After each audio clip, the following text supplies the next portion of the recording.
this is a historic year for the Career Center. Tell me about that. It is. We're coming up on our 50th year. Next fall will actually be 50 years of serving students. This year is 50 years of the building being open, but actually in the fall of 2003 will be 50 years of serving Anderson 1 and Anderson 2 district students. Who started this? Remind people how this got started. So we were started way back in 1970 by a couple of people. Marion Middleton from Williamston wanted to create Williamston Park, the Spring Park. And he got together with the old ag teacher who was David Chastain at the time, and went into the director of the Council of Governments and wanted to secure grant funding. And at the end of that conversation, that director, his name was Don Henson, said, we need to create a vocational center for this area. And that's kind of when the ball started rolling back in 1970. So they started securing funding from 71 and 72. Mr. Chastain became the director of the Career Center, the very first directors. And from there, our center just evolved. And what were they doing then? What was their focus then? What were their? It was on vocational education. But I mean, and do you adult remember education. what programs? Oh, okay. Yeah, I mean, we had the traditional, we had welding, we had sewing. We had things such as auto collision, but it, at that time, of course, was not called that. I think it was actually called auto repair, which incorporated the auto body part and the technology part of it. We had several business courses in health science, so pretty much some standard things, not to the, obviously, the advancement that we're at now. But we started with 425 students in 1973.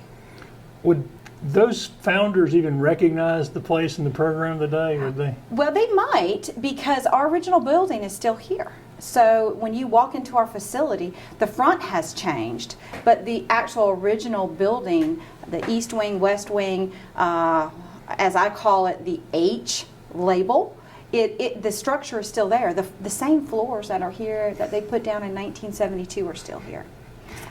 So budget they might reminder, budget reminder. Yes, exactly. Now, obviously, since that time, I mean, I've got so many improvements and so many additions that we've made since 1970. But I'm just thinking the programs. I mean, with the advent of the internet and all these things, the programs, their ability to even vision cast something this amazing would probably have been unheard of. Yes, absolutely. And the number of students. I mean, we're starting off 425, and we capped this year off with just under 2,000 students. Even at our 20 years, I was hired actually 20 years ago, and at 20 years ago, we were sitting at 1,150 students. So we doubled the first 20 years from 425 to about 1,150, and then now we're just ending up with just at 2,000. So I mean, it seems like every 20 years we're doubling the number of students, which is really cool. So we have more people that we can serve now. Of course, our programs have changed. We started out with 13 programs, and now we're sitting at 21. And some of them, the actual curriculum is very similar, but obviously it is so updated. It's so much more high-tech than what it used to be. Do you have enough space? I mean, do you need more space? We always need more space. We're turning almost 300 students away from us again this year.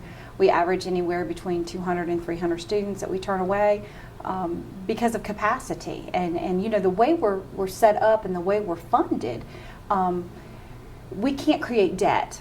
So it's not something that we can just go out and we need a new building and we put a bond out there and we borrow the money. We can't do that. So we have to actually save up in order to expand. And so when we save up, then we can build a building. And so every couple of years we save up enough money. We cut funds. So the Anderson delegation approves our budget, and we have to live within those constraints. Our board of trustees tells us where that money needs to go. And then from there, if we can cut those budgets, then we can save up and we can build a building. And that's kind of what we try to do every year. Every year I just try to cut a little bit out of this budget, a little bit out of this budget, and then have a building fund. We have started a line item in our budget to build, so that is new. In the last several years, we've been able to increase that, so we at least have a little destination that we know that we're going to save every single year. We're going to save for new buildings. But since '99, I mean, I've got I was pages going to say, of what what we changes have built. you seen since you've been here? I mean, you've been here almost half the history of the. Yeah. So the first building, once the initial building was built, and the first addition was in '99. It was a health science building, and then in 2000 we did a welding building, and then in 2002 we did a multi-purpose building, who is now mechatronics. We've changed that mechatronics, and then in 2006 that's when the ball started rolling with everything else. So we've done auto tech, we've done construction, we've done agriculture, auto collision.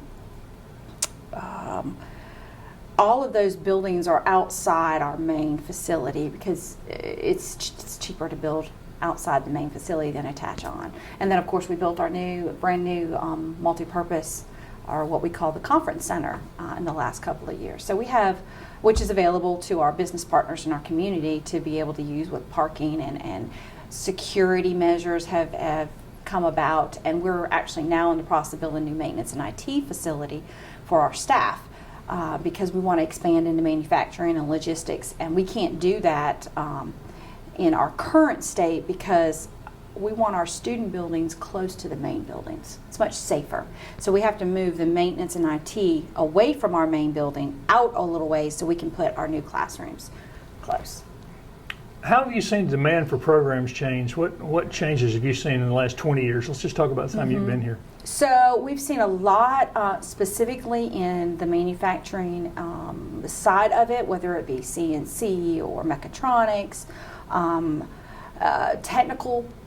technical hands-on skills. We've seen a lot with that. We've seen it grow immensely with our health science, and as well as our computer programs. And I'm going to talk about networking, programming, all of cybersecurity. All of those type areas have grown dramatically, and engineering has too. And for people, let's put a little marker right here. For people who may be watching, have never heard of the Career Center. This is the first time they've come across anything.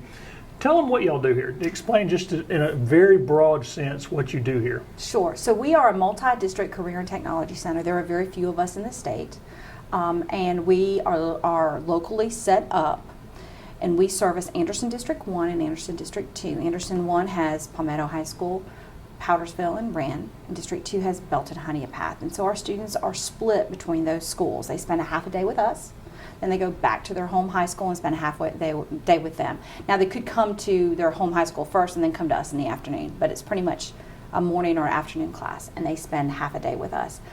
From there, they choose in their 10th grade year, they come and just experience a program. We call it introductory programs. They come and they take a class, and possibly take 2 classes depending on if we have room and depending on if their schedule allows it.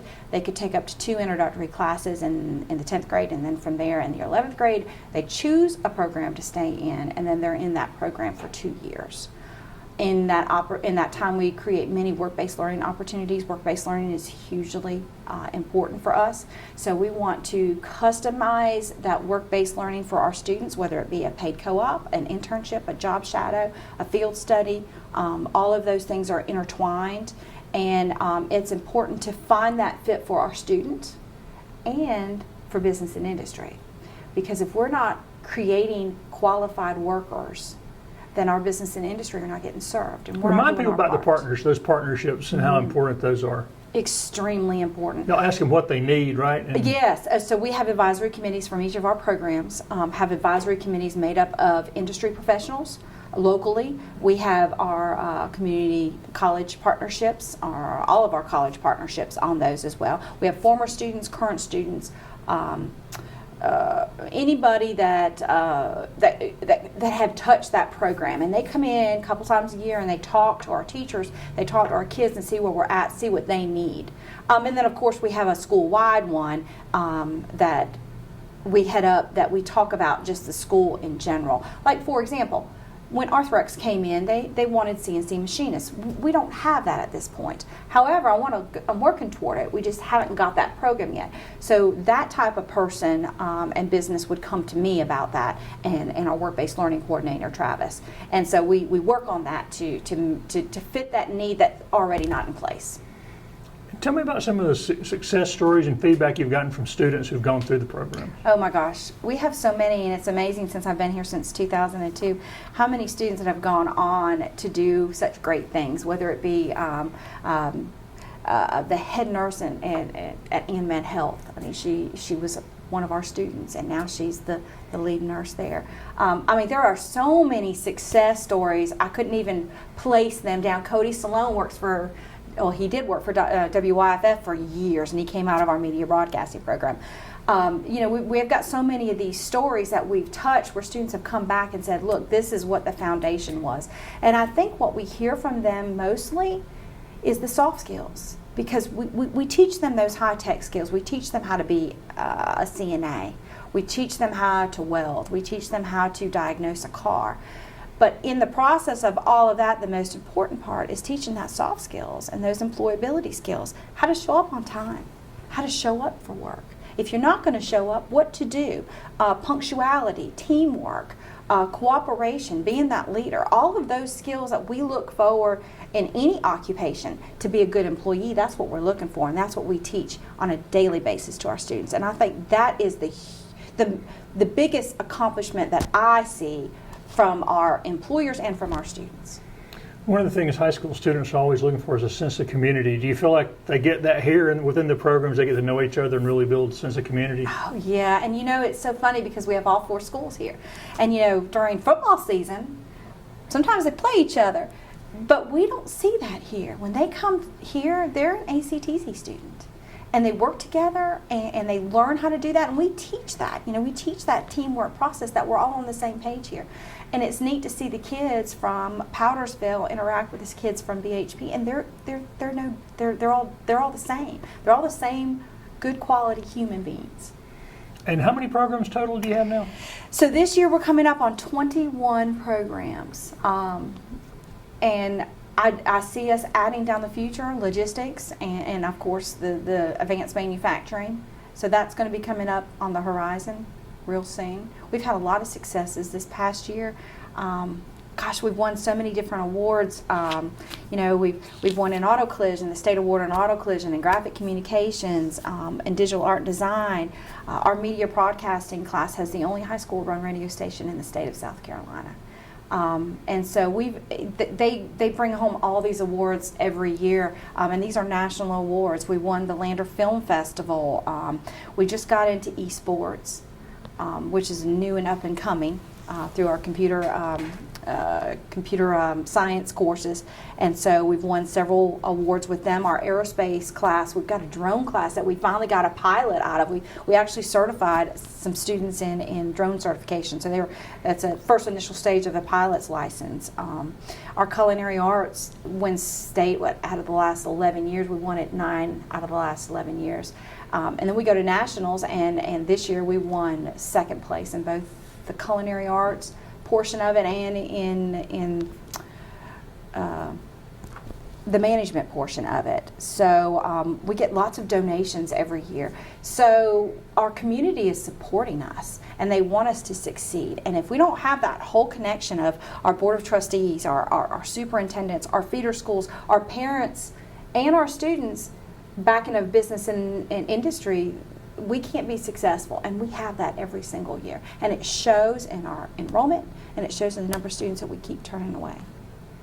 How did the sputtering out, hopefully, of COVID impact you guys? Because you're so hands-on. This is not something you can just log on from home and do. Yes, and we found that out quick. So when we were sent home in March and told not to come back to school, we did this thing called e-learning online, and we had 9 weeks of e-learning, and it was not a great experience for CTE programs, for career tech ed. We are hands-on, and we're different. I mean, 75% of the time a student is in a classroom, they're hands-on, they're not listening to lecture. So that became very difficult. So we had to figure a way out with the 2 districts how we were going to be able to get in person as much as possible. Both districts wanted to be in person, and we just need to figure it out. So We, for the first, I think it was 3 weeks, we went kind of half. 50% was on campus, 50% was at home. And that was not successful for us. It wasn't successful for the 2 districts either. We just all got together and we're like, well, let's just try it and see how it makes it work. So we spread our kids out, and we gave students options to drop us if they didn't want to be exposed to the other schools. And we did have some of that. I mean, we probably lost 200 or 300 students. I mean, we were at our highest prior to COVID. We were at almost 2,200 students. So we're working back from that. We're recovering. We see that our sophomore class coming in, we're right back up to the same numbers that we were at prior to COVID. So we did take a hit in enrollment wise, but we're coming right back to that. Any other goals and accomplishments from this past year y'all were able to achieve that y'all were shooting for? Yeah, so we finally got a partnership for EMT program. So we do EMT certification through our firefighting program, and so we've got a technical careers pathway that a long time ago was made possible by Brian White. He got it together, and we piloted it with mechatronics, and it works great. And our students have to really, if they're motivated enough, they could do 1 semester at Tri-County and get their 2-year degree, and it's all totally free. So we kind of wanted to figure out that pathway with EMT because that is such a necessity in Anderson County. So we got that figured out with Tri-County Tech. They've been a great partner with us. So our students will now be able to get EMT certified through our firefighting or health science class. So that was a big win for us. We actually finished up with Lander University in our digital art class, so our students are getting 6 hours of credit through Lander University as well. So that was huge. And we look forward to the future of doing all kinds of things. We got a barn and a maintenance. I told you about the maintenance and IT facility we got going on. We have a new barn being built next year, so that'll be coming in. We're going to try to renovate an esports lab because we are seeing lots of students that are really interested And for in people who esports. don't know, there are college scholarships for esports now. There are lots of college scholarships. Not only college scholarships, there's lots of jobs. I mean, and people can sit from home and work on esports.